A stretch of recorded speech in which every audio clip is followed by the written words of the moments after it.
So, what takes 24 hours? Well, if you can fog a mirror, then you probably know that that's how long it takes for the Earth to rotate on its axis. We call that a day. Well, close to 24 hours. Spare me the fractions. And for all you IT propeller heads out there, well, that's generally how long your domain service tells you it takes to propagate that new domain you wanted, www.whatttakes24hours.com. But what if you drove a car for 24 hours at an average speed of around 105, 106 miles an hour? Back in 1992, it was an average speed of 112 miles an hour. Seems doable, right? Well, wait a minute.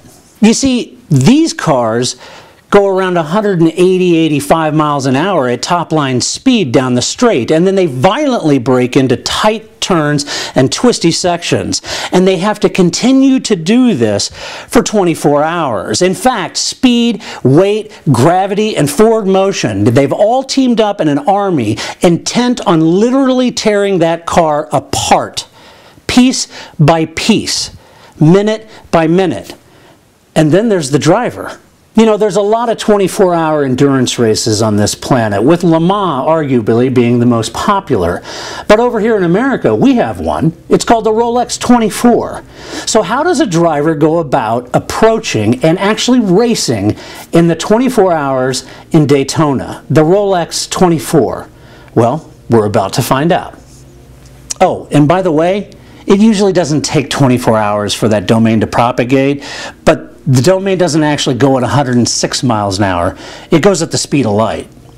You see, we were lucky enough to follow professional driver Matt Bell over the Rolex 24 weekend. We wanted to know what a driver does to race the Rolex 24. We wanted to get into his head. There's lots of other places that you could read race results and actually watch the race live, but not us. We were there to get into Matt's head, and that's exactly what we did. If you were going to race in the Continental Tire Challenge on Friday and then race in the Rolex 24 on Saturday, how would you approach that? You see, Matt Bell was driving in both series and both races. In the first race, he drove Stevenson Motorsports Camaro. In the second race, the Rolex 24, he drove APR Motorsports Audi R8 LMS. Two distinctly different cars, two distinctly different setups. We wanted to know, Matt, how do you approach that?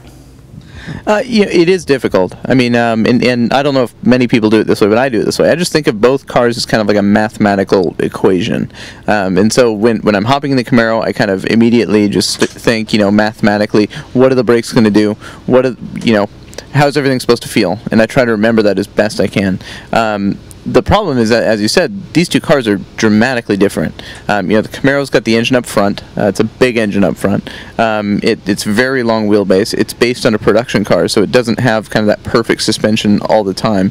It goes through a lot of changes. Changes more dramatically in the race or in a session. The Audi is it's not purpose-built, actually. It's also based on a street car, but it's a supercar. It's made for a whole different type of driving. It's not a hot rod. It's got the engine in the right place, right behind the driver. It's got you know, it's got 6 gears that you're using on the track. It's, you know, it's got a computer instead of a dashboard. It's a purpose-built race car for the most part. So to drive them is quite different. It's hard to necessarily jump between them, and sometimes you don't get that lap to sort things out. I believe this weekend I ran from I literally ran from practice in the Audi and sprinted down the paddock to hop into my Camaro, which met me in the grid. So I literally didn't have 30 seconds to think about it. I had to hop in, you know, hit the start button and go. The Camaro, for instance, ABS, easy to drive. It doesn't matter. Jumping from the Audi to the Camaro, especially where I've driven the Camaro for 3 years, that's easy.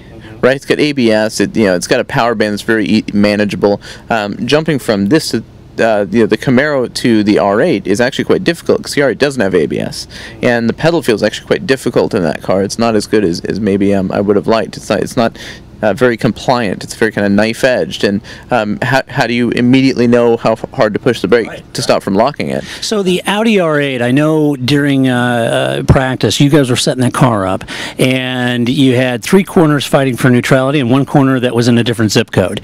So how do you, as a driver, you get in the R8, you've been driving the Camaro back and forth, and you get in the R8. How do you, I mean, you're out on track, you think it feels planted in the twisty bits, and it gets squirrely in the medium speed.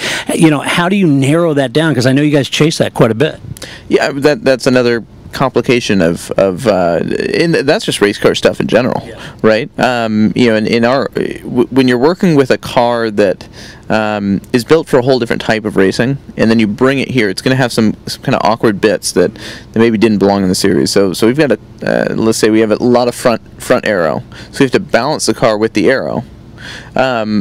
But here at Daytona, where we've got 3/4 of the track and distance as just top speed, how do you balance it if you're trying to trim it out, right? So it can be a challenge, and that is right. We were awesome. I was killing people in the infield, but as soon as we got out on turn 6, I was having a ton of issues putting power down and coming through the bus stop, having a bunch of issues. But that's one of the things too, is that the difference sometimes between teams is do you tune for that outright speed or do you tune for drivability? We're to the point where we're very fine tuning it.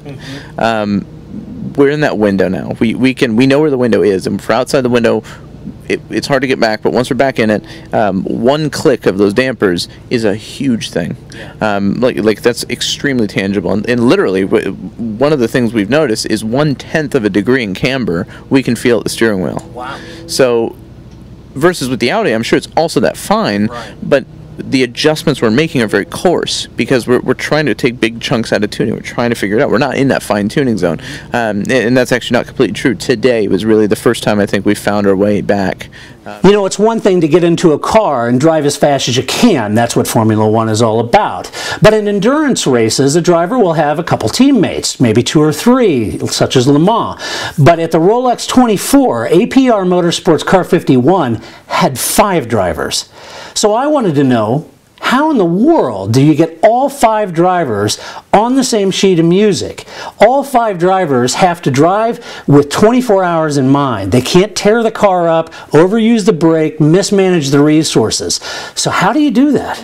Right, well, and you have to trust everybody, and that's I've been on teams where you can't trust everybody, and I'm happy to say with APR, we really, I feel, you know, we know everyone's strengths and weaknesses, and we trust them to not take any big chunks out of and really it's taking chunks out of their personality, really doing something unpredictable in the race. Just, you know, we kind of all have our goals. You know, don't wear the brakes, leave more. Each position is not worth the, you know, so for instance, if you calculate it out, I think it comes to be something like, if we spend an hour in the garage, that's the same as losing 4.7 seconds off every single lap for the whole race. Wow.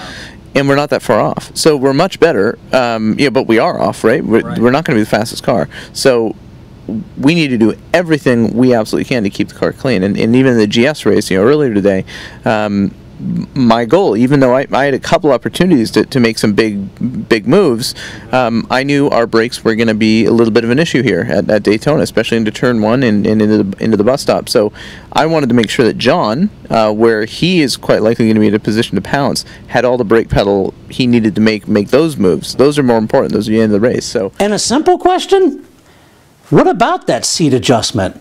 You see, I've been around Matt, and he's not the tallest of guys. And there are taller drivers as his teammate. So what do you do when you jump in and the mirrors aren't in the right place? You can't see. How do you approach that? Well, actually, with the Camaro, it's not too bad because the mirrors are quite wide. They're very, you know, and John and I have about the same torso height. It's just our legs are different lengths. So, so the mirrors in those actually aren't too bad. I changed the mirror because I sit further forward, the actual rear view mirror. But that's all easy stuff. In the Audi, we have to pick a happy medium. We pretty much have 2 sizes people. There's the hobbits like me, and then there's the normal people, which are like everyone else. So basically, I'm sitting quite low in the seat, and I'm sitting. I'm actually not sitting that far forward as probably as maybe I should, but I am looking at the mirror slightly differently. A guy like Dave Lacey gets in, and he's quite tall, and he's sitting in the standard Audi seat all the way back. So he has a little bit of an issue because he's quite a bit higher in the seat than I am, so he's looking at the mirror a different way. So now you're not working with the length or the width of the mirror, you're kind of working with the height of the mirror, and that's difficult. So we actually already had a meeting about it, and we said we're gonna push one of the other R8s behind us, and we're just gonna turn the headlights on and aim the mirrors for all 5 guys and make sure that we can see the headlights in the mirror. Oh, wow. And that's kind of what you can do. So we also have rear view cameras, and that's I think is one of the reasons why that's in there is simply because the side view mirrors, you'll lose them, honestly, and you know, they're very difficult to fine tune where we don't have the adjustment inside the car. You know, we talked about the punishment the car gets during a 24-hour endurance race. It literally gets beat to death, but so does the driver. So how does a driver mentally and physically prepare for that kind of race? Yeah, I mean, the mental aspect is really the big one. It's very easy to lose focus out there, especially when you're tired, you're probably a little bit malnourished, not drinking as much water as you probably should be. You know, you'll have a sore or an ache, and it's taking that little bit of concentration away, and that's one of those things that is a 3 in the morning moment where there's no sign of the sun coming up yet. It's been dark forever. You're actually probably sweating, but the air coming in the window is probably cold. You know, we have a vent in the car, and that's probably blasting cold, dusty, ugly air at you, and it can be kind of uncomfortable, and that's when a mentally weak driver will start to make mistakes. And luckily for us, I think the Audi is one of the easiest cars to drive in the field.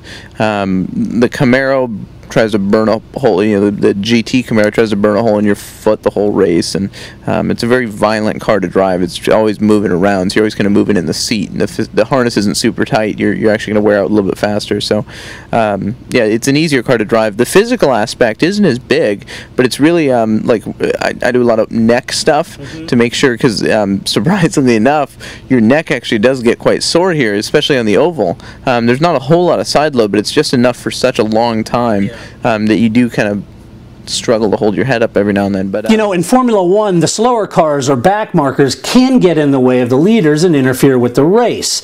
That kind of comes with the territory, and that's what the blue flags are all about in Formula One. But in endurance racing, it's a realism. It happens every single race because there's multiple classes in each race.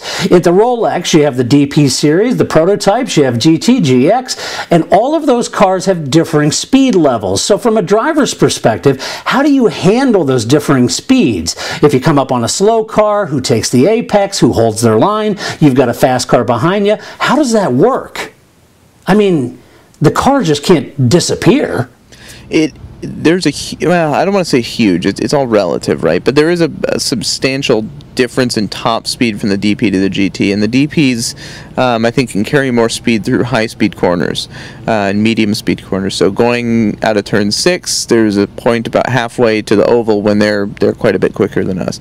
The trick is the GT cars can brake about the same point as a DP. So some of the Daytona prototype guys get a little bit anxious, and they try, you know, they're hustling up behind a GT car into the bus stop, say, and then they brake at the same point. So now you're going in together, but the DP can carry more speed, but he's on the outside. So you can get in these kind of complicated moments. But just about every car is going to have a spotter up in the spotting stand, and they can kind of tell. You know, the GT cars have yellow headlights, DP cars have blue headlights, so it's easy to kind of tell the difference. And they'll our spotter's especially good. He actually counts down the car lengths. So they'll say 20, 10, 5. Yeah, there's always those issues. And the other complicated bit is that the DP is built like a tank, and the GT cars are like snot and Kleenex on an aluminum frame. You know, it's carbon fiber bodywork, barely bolted to the frame. You know, every fastener weighs something, so they try to minimize it, and it's very easy for a GT to lose a battle between a DP and a GT. They tell everybody, especially in the rookie meeting, they say just hold your line, let them figure it out. But there's a more advanced version of that too. I like always to kind of at least sign that I see them. Right, so I try to control the situation. Even though they're in a faster car, it doesn't mean they're not a part of my race.